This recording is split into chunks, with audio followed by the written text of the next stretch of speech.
بسم الله السلام عليكم. مقعي ودكتور أحمد دلمر كان هولقلا اسبتالك دلمر Specialist and Teaching Hospital كويا لمقالة مقدشو maanta waxaa raba fariin inaan gaarsiiyo dadweynaha ku xiran isbitaalkeena in uu soo socdo beriyaha ciida oo la wada ogyahay ilmaha loo gada aaladaha ay ku ciyaaraan qaasatan waxaa aragnay sanadihii la soo dhaafay wiilasha in loo gada waxyaalo sida bastooladaha kuusha ku jira ama kuwa baaruudka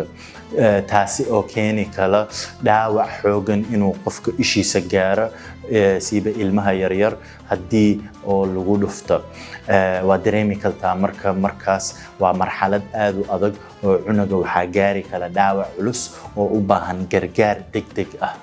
waxaa la talinaya marka waalidiinta oo nagu xiran in haddii ay dhacdo musiibadaas inay nala soo wajahaan ilmahooda sida ugu dhaqsiga badan si loo caawiyo loo gacan qabto oo markaasna wixii caafimaadkooda ku jira laga shaqeeyo maalmaha ciida soo socdana waa furanahay laakiin waxaa mar walba ka fiican in laga hortago waxyaalahaas oo kale si aysan u dhacin saas daraadiisa waxaa la talin lahaa waalidiinta markii horeba inaysanba u soo gadan ilmahooda waxyaalahaas oo dhib keeni kala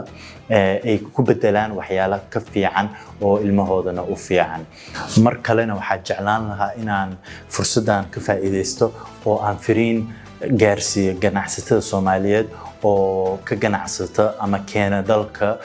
waxyaalaha toyska ama aaladaha carruurta ay ku dheedeelaan oo sida aan sheegnay ay ka mid yihiin bastooladaha caaga oo baaruud ama kuusha lagu rida waxaa mar walba ka fiican inay ka sii fikiraan waxyaalaha ay keenayaan iyo waxyaalaha dhibaatooyinka ay keeni karaan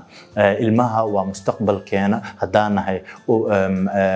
mujtamaca Soomaaliyeed mar walibana waxaan rabnaa mustaqbal qurux badan oo ifiya haddii ilmahaas inda beelaana waa dareemi kartaa cunugaas iyo reerkiisaba culays weyn ayaa soo koriya waxaan rabnaa marka maalinta farxadda badan ciida inuusan isku bedelin maalin murugo aad iyo aad u mahadsantihiin mar walbana ku soo dhawaada Dalmar Hospital hiigsigeena waa caafimaadkaada